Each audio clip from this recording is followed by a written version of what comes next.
Welcome to Samba Samba. Enjoy the video. You start by confirming the essentials. Verify you own the Google account tied to the channel and sign into YouTube Studio. Once signed in, make sure channel visibility is set to public if you want it discoverable. Unlisted or private hides it. Check the account status. Copyright or community strikes prevent public display. Make sure two-step verification isn't blocking access and that your channel passed any required identity checks. These steps remove the most common initial blockers before deeper troubleshooting.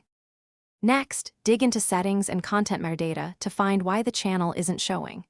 Go to channel customization and confirm your channel name, description, and custom URL are filled correctly. Search indexing depends on accurate metadata.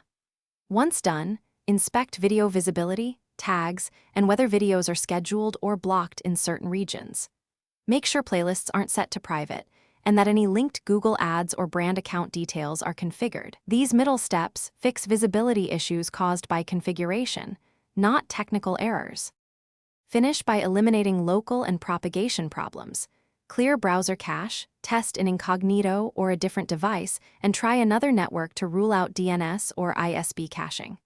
If the channel still doesn't show, check the YouTube help or contact support. Include channel ID, recent changes, and screenshots. Make sure to document each change and revert one at a time so you can isolate the cause. If things go wrong, the most effective troubleshooting tip is to restore the last known good setting and escalate to support. Thanks for watching. Consider subscribing if we helped you.